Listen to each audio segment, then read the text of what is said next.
Ambassador Choi Hana walked into the meeting room on Kepler 7 station. The room was big and round with seats for all the different alien species. She had been to many meetings like this over the past 3 months, but today felt different. Today, they would talk about military forces. Captain Lee Ji-ho walked beside her. He wore his dress uniform with ribbons and medals on his chest. The aliens always stared at those medals. They did not understand what each one meant. Lee Ji-ho never explained them. Lieutenant Park Min-ji followed behind, carrying her translation device. She was young but very smart with languages. She could speak 7 alien languages now. Sometimes she heard things that the aliens did not want humans to hear. The meeting started when General Vextar Zunith entered. He was Vexari, which meant he looked like a giant bug with 4 arms. His shell was black and shiny. Behind him came Admiral Kethra Morvain from the Kalani people. She looked like a person but with blue skin and gills on her neck. The last to enter was Crystal Singer Orthdal of the Nethros. His body was made of living crystal that changed colors when he moved. "Welcome, humans," said General Vextar. His voice came through a speaker because humans could not hear his real voice. "Today we share knowledge of our warrior forces." Ambassador Choi sat down and smiled. "We are happy to learn about your military." General Vextar stood up first. "The Vexari have the Death Singers. They are our best fighters. We have 12 of them in the whole galaxy. Each one can kill 100 enemies alone. They train for 20 years before they can fight. Their bodies are changed with special chemicals to make them stronger and faster." Admiral Kethra spoke. Next, "The Kalani have the Deep Strikers. We have 30 of them. They can fight underwater or in space. They use their minds to control water and ice. It takes 15 years to train one Deep Striker. They can sink whole ships by themselves." Crystal Singer Orthdal's voice sounded like music. "The Nethros have the Mind Walkers. We have 8 of them. They can read thoughts and control minds. They train for their whole lives. One Mind Walker can make an army fight itself." All the aliens looked at Ambassador Choi. "Tell us about your special forces," said General Vextar. Ambassador Choi looked at Captain Lee Ji-ho. He did not change his face at all. She turned back to the aliens. "Humans do have special forces. They are very good at their job. But most of our wars have been won by regular infantry." The aliens made sounds that Park Min-ji knew meant they were laughing. "Your foot soldiers win wars?" asked Admiral Kethra. "How many special forces do you have?" "Several thousand," said Ambassador Choi. The room became quiet. General Vextar's shell changed color. "Several thousand? That seems like too many. How can you train so many?" Captain Lee Ji-ho spoke for the first time. "We manage." "But what makes them special?" asked Crystal Singer Orthdal. Ambassador Choi smiled again. "They do jobs that regular infantry cannot do." "What kind of jobs?" asked Admiral Kethra. "The kind where you need to win very quickly and very quietly," said Captain Lee Ji-ho.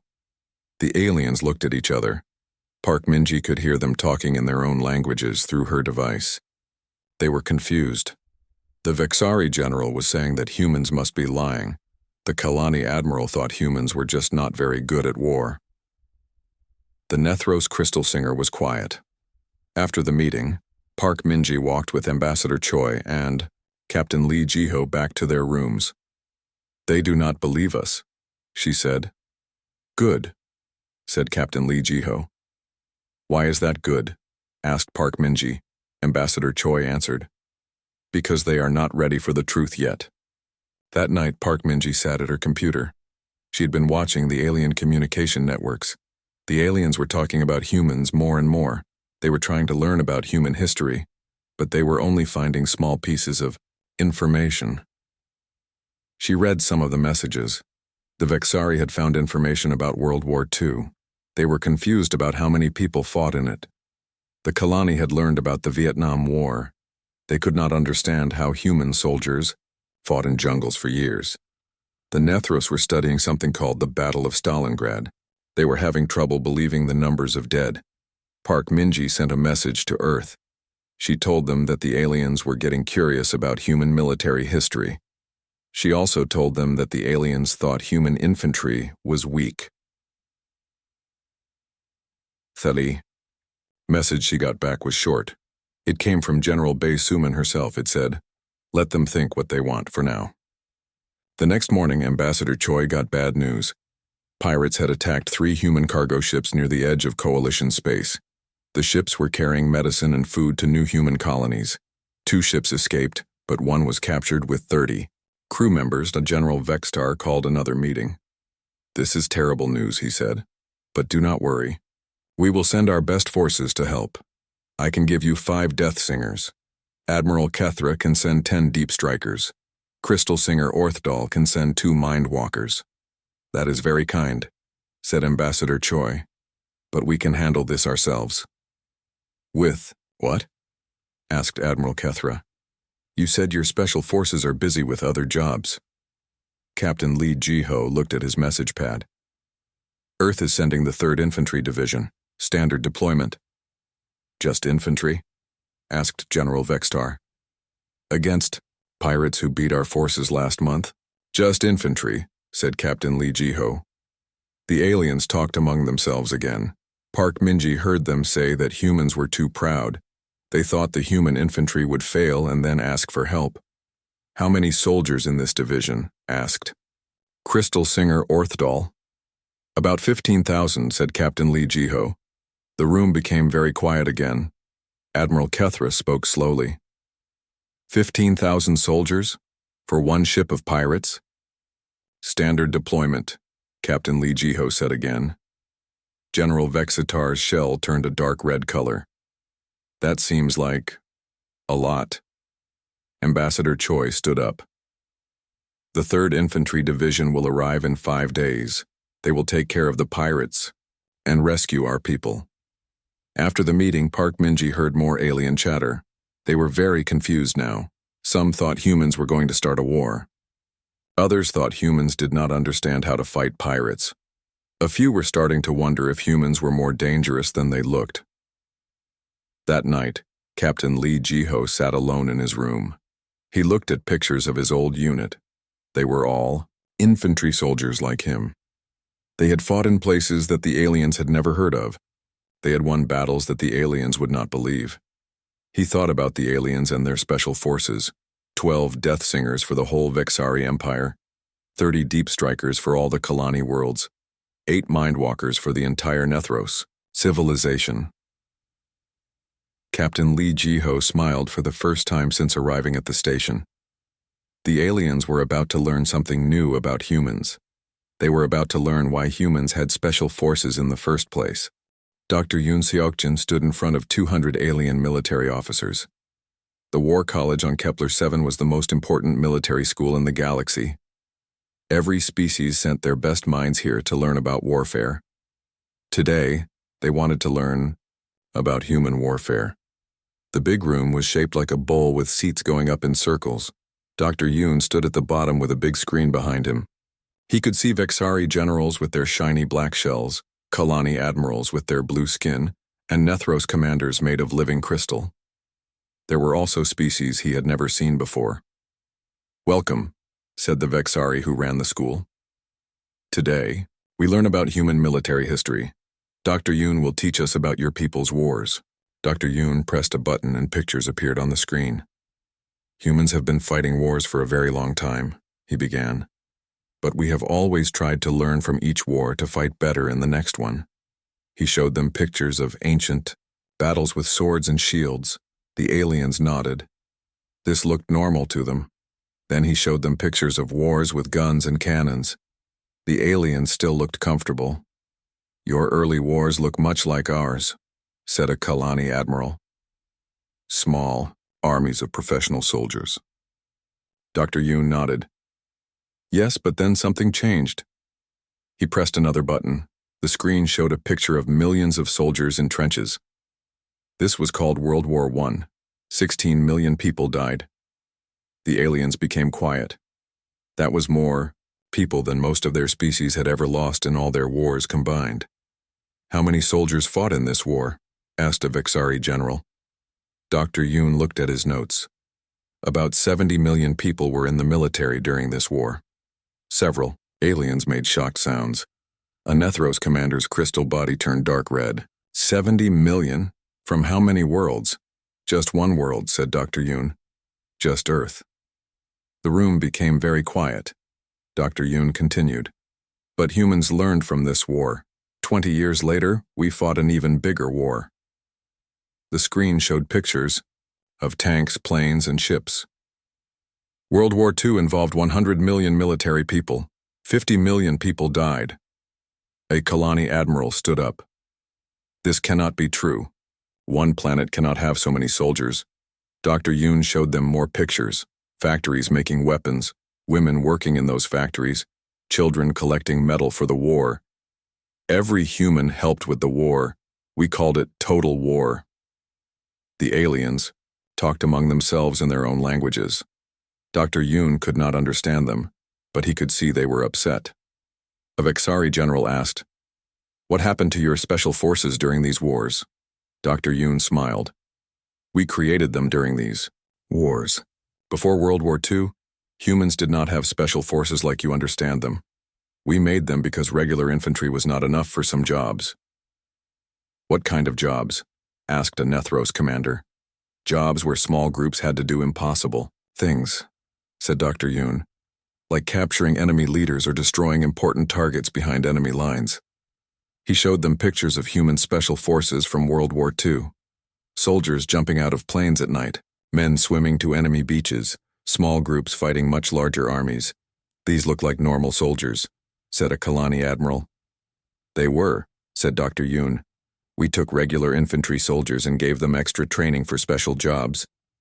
The questions came faster now. The aliens wanted to know about casualty rates and battle results. Dr. Yoon showed them numbers that made the aliens very uncomfortable. In one battle, 20,000 human infantry soldiers defeated 60,000 enemy soldiers. In another battle, 500 human special forces soldiers destroyed an entire enemy base defended by 3,000 troops. "These numbers are impossible," said a Vexari general. "How can so few defeat so many?" Dr. Yoon thought carefully before answering. "Humans fight differently than other species. We use what we call combined arms. Infantry, tanks, planes, and ships all work together. We also believe in something called overwhelming firepower." "What does that mean?" asked a Nethros commander. "It means we use more force than the enemy expects," said Dr. Yoon. "Much more." After the presentation, the aliens talked among themselves for a long time. Dr. Yoon could see they were worried. Finally, a Kalani admiral asked, "Are humans still like this? Do you still fight total wars?" Dr. Yoon nodded. "Human military thinking has not changed much. We still believe that if you have to fight, you should fight to win completely." That evening, Lieutenant Park Minji read messages from the alien networks. The species were sharing information about what they had learned. The words they used scared her. The Vexari were calling humans a warrior species. The Kalani said humans were military extremists. The Nethros used a word that meant those who perfect killing. But it was a message from the Zentari that worried her most. The Zentari were a very old species that had been watching the galaxy for thousands of years. Their message was short. The soldier race has arrived. The old warnings were true. Park Minji sent this information to Earth immediately. Meanwhile, Captain Lee Jiho got a message from General Bae Suman. It was marked Top Secret and Eyes Only. The message was simple. "The 3rd Infantry Division is almost ready to deploy. Pirates have demanded ransom for our people. Coalition Special Forces tried to rescue them yesterday. They failed.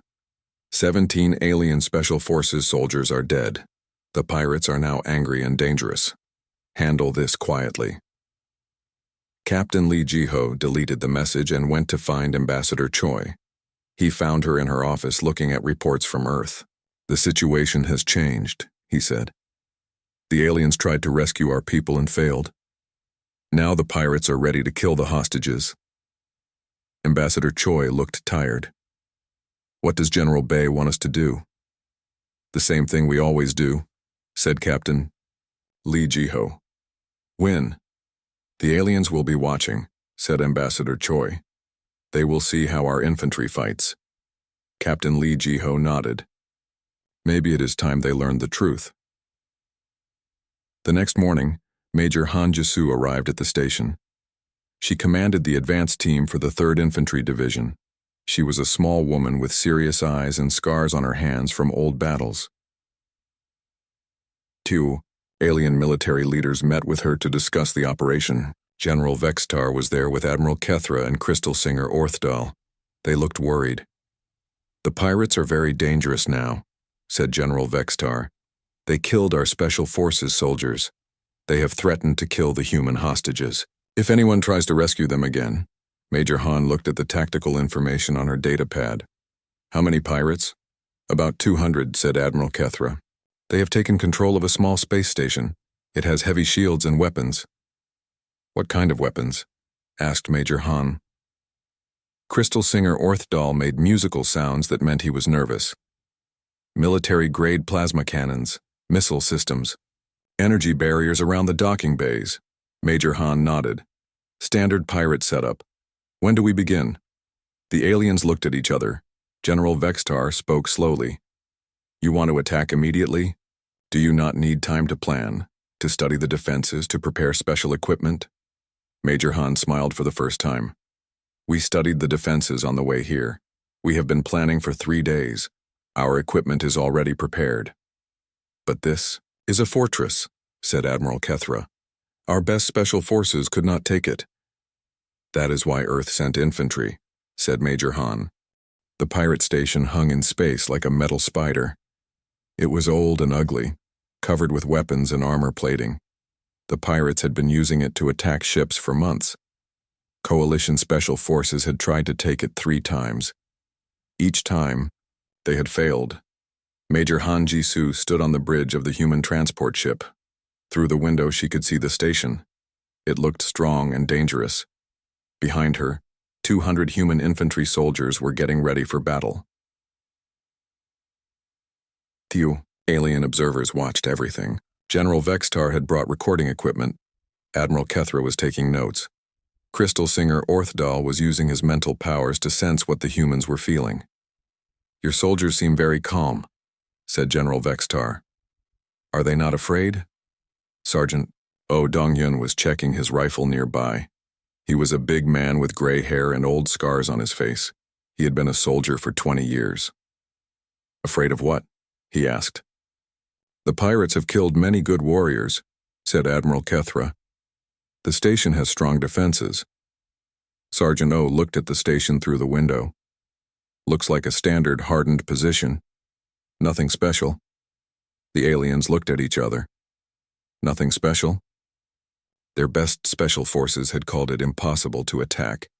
Major Han walked over to them. We will begin the operation in 10 minutes. You can watch from here or from your own ships. Stay at least 5 kilometers away. 5 kilometers? Asked Crystal Singer Orthdal. Why so far? Safety, said Major Han. We will be using explosives. Lieutenant Park Minji was on the bridge too, translating and recording. She heard the aliens talking among themselves. They were confused about human tactics. The coalition special forces had tried to sneak onto the station. They had used stealth and careful planning. The humans seemed to be planning something very different. Are you going to sneak aboard like our forces did? Asked General Vextar. Sergeant O laughed. It was not a nice laugh. Sneak? No. We are going to knock on the front door. The human soldiers moved to their positions. They had big guns, rocket launchers, and bombs. Their armor was thick and gray. They looked like metal monsters. Major Han spoke into her radio. All units, this is Hammer Command. Operation begins in 60 seconds. Remember, we have 30 hostages on level 3. Everything else is fair game. The alien observers moved their ships back to a safe distance. They watched through cameras and sensors as the human ships moved toward the station. The pirates are shooting at them, said Admiral Kethra. The station's weapons were firing bright energy beams at the human ships, but the human ships did not. Try to avoid the weapons. They flew straight at the station while shooting back. Their weapons were different from coalition weapons. They were louder and more violent. Why are they not using strategy? Asked General Vextar. They are just attacking directly. Captain Lee Jiho was watching from his ship. That is the strategy, he said. The first human ship reached the station. Instead of looking for a docking port, it smashed through the station's outer wall. Explosions and fire filled the breach as human soldiers poured inside. They are destroying the station, said Crystal Singer Orthdal. How will they save the hostages? Watch and learn, said Captain Lee Jiho. The human soldiers moved through the station like water through a broken dam. They did not sneak or hide. They moved in groups, always shooting, always advancing. When they met pirates, the fight was short and brutal. Sergeant O led his squad through the station's corridors. Pirates shot at them from behind cover. The sergeant did not try to outsmart them. He used a grenade launcher to destroy the cover and everything behind it. Contact left, called one of his soldiers. Suppress and advance, ordered Sergeant O. Daiku. Squad's machine gun opened fire, filling the corridor with bullets. The other soldiers ran forward while the machine gun kept the pirates from shooting back. When they reached the pirate position, the pirates were already dead or running away. The aliens watched in shock. They are not fighting like warriors, said Admiral Kethra. They are fighting like soldiers, finished Captain Lee Jiho. It took the human infantry 14 minutes to take control of the entire station. 14 minutes to do what Coalition Special Forces had failed to do in months of trying. Major Han's voice came over the radio. All hostages secured. Station is ours. No human casualties. Enemy casualties. Significant. The alien ships moved, closer to the station. Through their sensors, they could see human soldiers everywhere. The pirates were either dead or surrendering. The 30 human hostages were safe and unhurt. General Vextar was quiet for a long time. Finally, he spoke. How many pirates died? Most of them, said Major Han. Maybe 20 survived to surrender. And your soldiers? 3 minor injuries, said Major Han. Nothing serious. Admiral Kethra's blue skin had turned pale. Your soldiers destroyed a fortress and killed almost 200 pirates in 14 minutes, with only 3 minor injuries. Standard infantry. Operation, said Sergeant O as he walked past. Nothing fancy. Crystal Singer Orthdal was using his mental powers to scan the human soldiers. What he found scared him. They are not angry or excited, he told the others. They are satisfied, like they did a normal job. That evening, the aliens held an emergency meeting. They did not invite the humans. We need to understand what we just saw, said General Vextar. Those were not special forces. They said so themselves. Those were regular infantry soldiers. But they fought better than our best special forces, said Admiral Kethra. Crystal Singer Orthdal had been studying the human military records all day. I have found something disturbing, he said. Humans have millions of these infantry soldiers. Millions. The room became very quiet. That cannot be true, said General Vextar. No species has millions of soldiers. Humans do, said Crystal Singer Orthdal. And according to their records, these soldiers we saw today are average, not their best. Just average. Admiral Kethra stood up. If their average soldiers fight like this, what are their special forces like? Nobody answered that question.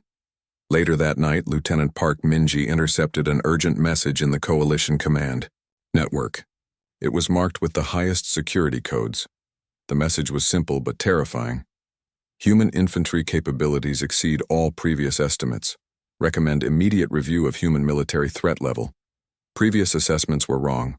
Very wrong. The message was signed by Elder Vorthak, the oldest and wisest member of the Coalition Council. He had been alive for over 300 years and had seen every major war in the galaxy. If Elder Vorthak was worried about human soldiers, then the galaxy had a problem. Park Minji sent a coded message to Earth. She told them that the aliens were starting to understand what human infantry could do. She also told them that the aliens were very scared. The reply from General Bae Suman was short. Good. Fear keeps the peace. On the pirate station, Sergeant O was helping to clean up. The station would be turned into a coalition outpost for fighting pirates. The human soldiers had done their job. Now they were ready to go home. A young Vexari officer approached him. "Sergeant O, may I ask you something?" "Sure," said Sergeant O. "How long have you been a soldier?" 20 years, said Sergeant O. "And how long did you train before your first battle?" Sergeant O thought about it. Basic training was 6 months, then 6 more months of advanced training, so about a year. The Vexari officer's shell turned pale. 1 year? Our special forces trained for 20 years. Sergeant O nodded. That is why we have special forces. For when 1 year of training is not enough. The alien officer walked away looking confused and frightened. Major Han found Captain Lee Jiho on the observation deck. "The operation is complete," she reported. "Station secured, hostages safe, minimal casualties." Captain Lee Jiho nodded. "How did the aliens react?" "They are scared," said Major Han. "They keep asking how we trained so many soldiers to fight so well." "What did you tell them?" Major Han smiled. "I told them the truth. We did not train them to fight well. We trained them to win." Admiral Song Hyejin arrived at Kepler 7 station with 12 human warships. The ships were not big compared to alien vessels, but they carried enough firepower to destroy a planet.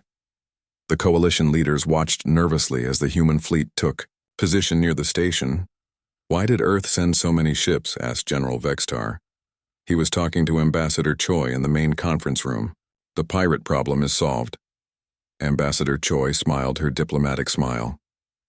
"Admiral Song is here for joint training exercises with coalition forces. It will help our species learn to work together." But General Vextar was not stupid. He had been watching human behavior for months now. These ships were not here for training. They were here to send a message. In the training areas of the station, human soldiers were teaching coalition forces about infantry tactics. The aliens were trying to learn, but they were struggling with basic concepts. Private Nam Yuki was only 19 years old. She had finished basic training 3 months ago. She was showing a group of Vexari Special Forces soldiers how to clean and maintain a human rifle. "This is very complicated," said one of the Vexari. "How long did you study to learn this?" 2 weeks, said Private Nam. But most of that time was learning to shoot accurately. The maintenance only took a few hours. The Vexari soldiers looked at each other. This young human girl could take apart and rebuild a weapon faster than they could. And she said it was easy. "What else did you learn in basic training?" asked another Vexari. Private Nam thought about it. How to march long distances, carrying heavy equipment. How to dig fighting positions, how to use explosives, how to treat wounded soldiers, how to call for artillery support, how to work as a team, how to survive without food or water for several days, how to fight in different environments like cities, forests, mountains, and deserts. "All of this in 6 months?" asked the first Vexari. "Yes," said Private Nam. "Plus physical fitness, weapons training, tactical movement, communications, and leadership skills." The Vexari soldiers were quiet. Their own special forces training took 20 years and covered less material than this human girl had learned in 6 months. Crystal Singer Orthdal was watching this training session from the observation gallery. Next to him stood Zeptar Voss, the Coalition's supreme military advisor. Zeptar was an ancient being from a species so old that nobody remembered their real name. Everyone just called them the advisors. "This is disturbing," said Zeptar. "This young human possesses skills that our elite warriors spend decades learning, and she is average?" Crystal Singer Orthdal nodded. "According to human records, she scored in the middle of her training class. Not the best, not the worst, completely average." "Show me her psychological profile," said Zeptar. Crystal Singer Orthdal projected the information into Zeptar's mind. The old being studied it carefully. What he found made him very worried. Private Nam Yuki was willing to die for her fellow soldiers. She was trained to follow orders without question, even if those orders meant certain death. She could kill enemies without hesitation if ordered to do so. She could march for days without complaining, fight while wounded, and keep going when other species would have given up. "These are not normal civilian traits," said Zeptar. "This level of discipline and dedication takes generations to develop. How do humans create so many soldiers with these qualities?" "I do not know," admitted Crystal Singer Orthdal, "but I am beginning to think we have made a serious mistake." "What mistake?" "We assumed humans were like us. We thought they had a small warrior class supported by peaceful civilians. But I think the entire human species might be warriors." That evening, Dr. Yoon Seokjin was called to an emergency session of the Coalition War Council. The session was classified at the highest level. Only the most senior military leaders from each species were allowed to attend. The meeting room was dark and serious. Elder Vorthak was there, along with generals and admirals from every major species. Dr. Yoon had never seen so many high-ranking aliens in one place. "Dr. Yoon," said Elder Vorthak, "we need you to explain something to us. We have been studying human military history more carefully. What we have found disturbs us." Dr. Yoon sat down at the center of the room. He was surrounded by some of the most powerful beings in the galaxy, and they all looked worried. "What would you like to know?" he asked. Zeptar Voss spoke first. "We have learned that humans have been fighting wars continuously for your entire recorded history. Is this true?" Dr. Yoon nodded. "Yes. There has always been a war happening somewhere on Earth." "Always?" asked General Vextar. "For thousands of years?" "For thousands of years," confirmed Dr. Yoon. "Sometimes big wars, sometimes small wars, but always some kind of fighting." Admiral Kethra leaned forward. "Other species have long periods of peace between wars, sometimes centuries of peace. How can humans fight continuously?" Dr. Yoon thought carefully about his answer. "Humans learn from every war. Each war teaches us new ways to fight the next war. We have never stopped improving our military capabilities." "But why?" asked Crystal Singer Orthdal. "Why do humans fight so much?" Dr. Yoon smiled sadly. "Because we have to. Earth is a dangerous planet with limited resources. For most of human history, if you could not defend what you had, someone would take it from you. Fighting was not a choice. It was survival." Elder Vorthak spoke in a voice like distant thunder. "Show us the numbers. How many humans have died in wars throughout your history?" Dr. Yoon hesitated. "The numbers are large." "How large?" pressed Zeptar Voss. "Historians estimate that over 1 billion humans have died in wars throughout our history." The room became completely silent. 1 billion dead was more than the total population of most species. "And yet your species survived and grew stronger," said Elder Vorthak. "How?" "Because for every human who died in war, 10 more learned how to fight better," said Dr. Yoon. "War has shaped our evolution, our culture, our technology, and our thinking. We do not fight wars to conquer others. We fight wars to survive." General Vextar asked the question that everyone was thinking. "Dr. Yoon, what is the difference between human special forces and human infantry?" Dr. Yoon looked around the room, at all the worried faces. "Human infantry are trained to win battles. Human special forces are trained to win wars." "How?" asked Admiral Keth Ra. "By doing things that regular soldiers cannot do," said Dr. Yoon, "or will not do." Crystal Singer Orthdal's crystal body turned dark red. "What kind of things?" Dr. Yoon was quiet for a long time. Finally he spoke. "The kind of things that end wars quickly, so that fewer people die overall." Captain Lee Jiho was waiting outside the council chamber when Dr. Yoon came out. "How did it go?" he asked. "They are scared," said Dr. Yoon. "They are starting to understand what humanity really is." "What are we?" asked Captain Lee Jiho. Dr. Yoon looked tired. "We are what happens when a species spends 10,000 years learning how to kill each other efficiently. We are the product of endless war." Captain Lee Jiho nodded. "They asked about special forces, didn't they?" "Yes, I told them the truth. Special forces exist for missions that regular infantry cannot handle. Did you tell them what kinds of missions? Dr. Yoon shook his head. No. I do not think they are ready for that knowledge yet.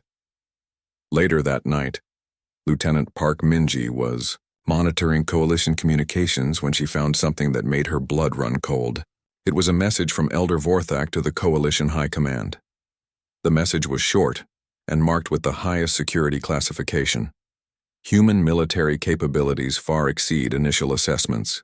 Recommend immediate reclassification from developing species to military threat level maximum. Advise all member species to avoid military conflict with humans at any cost. Their regular infantry fights better than our special forces. We do not want to see what their actual special forces can do. Park Min-ji immediately sent this information to Earth. The reply came back within an hour from General Bae Sumin herself. Message received and understood. Phase 2 of integration is now beginning. Prepare for arrival of actual Special Forces units next month. Let them see what they are really dealing with. Ambassador Choi found Captain Lee Ji-ho in the observation lounge looking out at the stars. The coalition is calling an emergency session tomorrow, she said. They want to discuss humanity's role in galactic affairs. What kind of role? Asked Captain Lee Ji-ho. The kind where they ask us very politely not to start any wars, said Ambassador Choi. Captain Lee Ji-ho smiled. Good. Fear breeds respect, and respect keeps the peace. Is that what we want?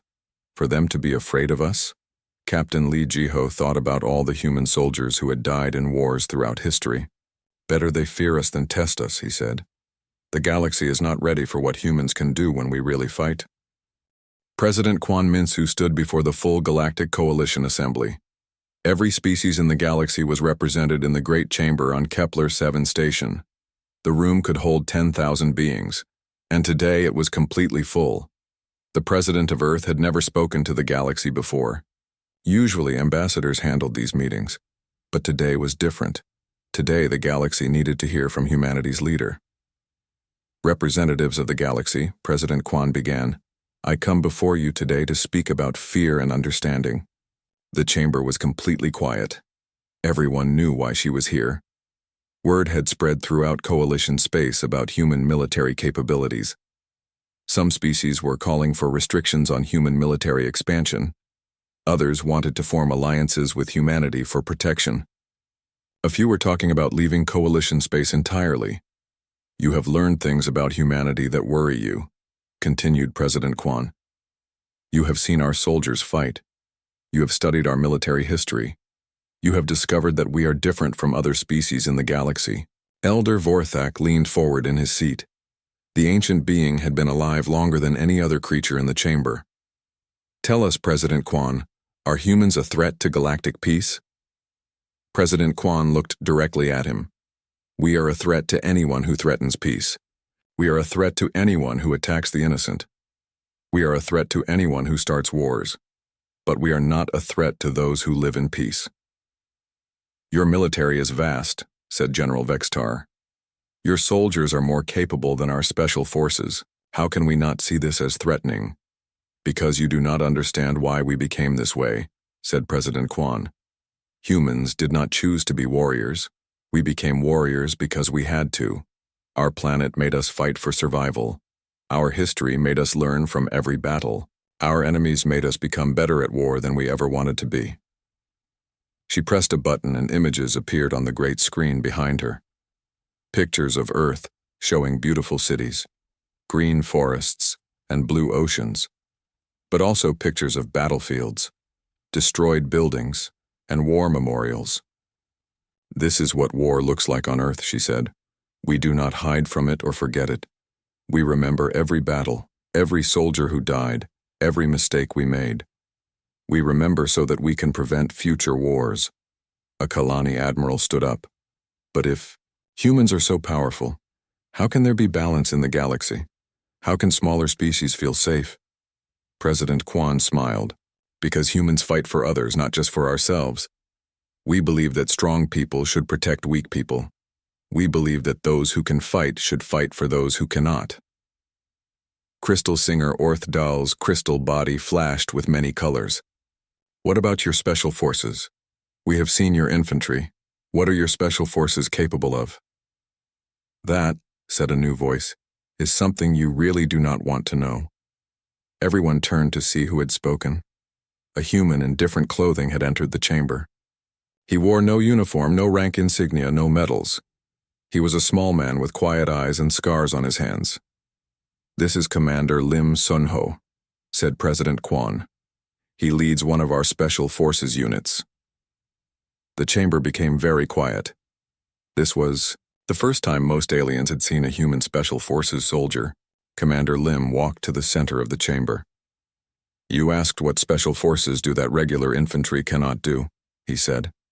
We do impossible things in impossible places under impossible conditions. We go where armies cannot go. We do what armies cannot do.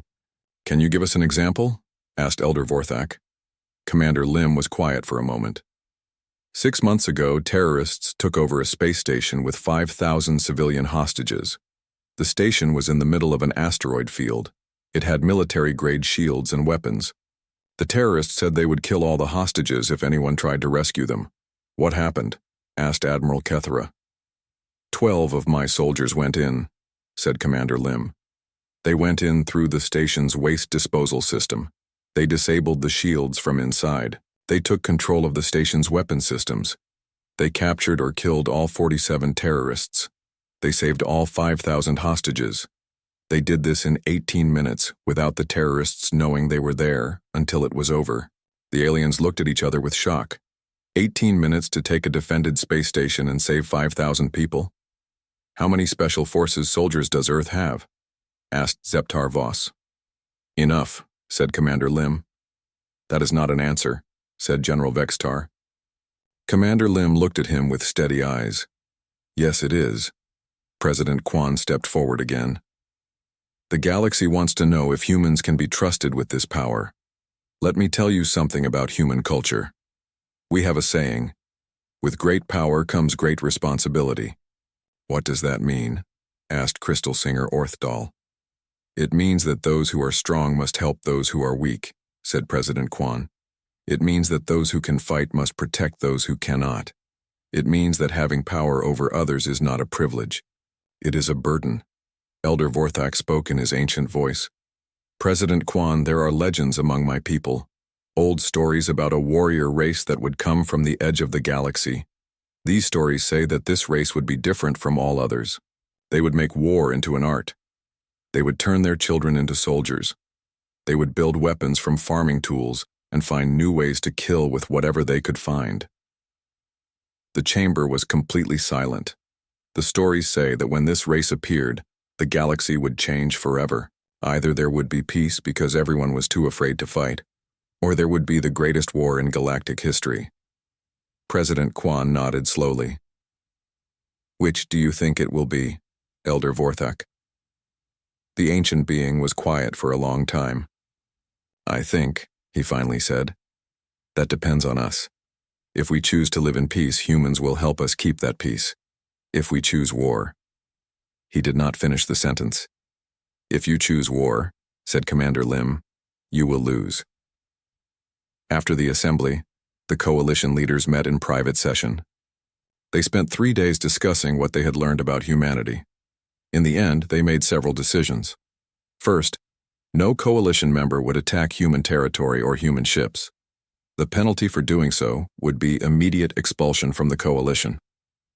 Second, humans would be invited to join the coalition military command. They would help train coalition forces and share their knowledge of tactics and strategy. Third, a new position would be created called Galactic Peacekeeper.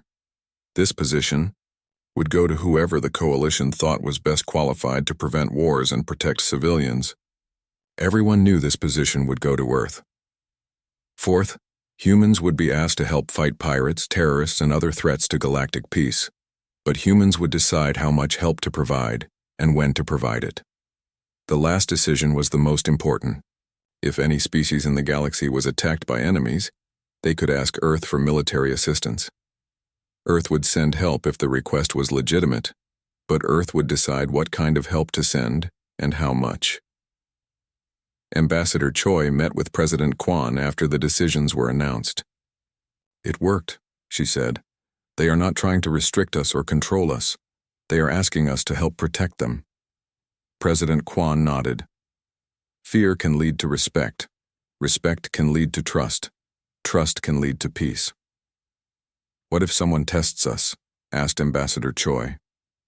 What if some species decides to attack human colonies to see if we really are as dangerous as they think? Captain Lee Jiho, who had been listening, answered. Then they will learn why we have special forces. That evening, Lieutenant Park Minji was monitoring coalition communications. The messages she read made her smile. Species throughout the galaxy were changing their military plans. Nobody wanted to fight humans. Several species were asking if they could send students to learn from human military schools. The most interesting message came from the Zentari, the ancient species that rarely spoke to others. Their message was simple. The prophecy has been fulfilled. The soldier race has come. The galaxy is safe. Private Nam Yuki was still on Kepler 7 station, helping to train coalition forces. But now the training was different. Before, the aliens had been trying to learn human tactics. Now they were asking humans to help them become better at protecting their own people. Do you think the other species will accept us? She asked Sergeant Oh Donghyun. The old sergeant looked out at the stars. They do not have to like us, he said. They just have to understand that we are not their enemies unless they make us their enemies. And if they do? Sergeant Oh smiled grimly. Then they will learn what human special forces are really for. Commander Lim found President Kwan in the observation lounge before she left to return to Earth. Do you think this will work? He asked. This peace through strength? President Kwan looked out at the coalition ships surrounding the station. Ships from dozens of species, all working together because they were too afraid to fight each other and too smart to fight humans.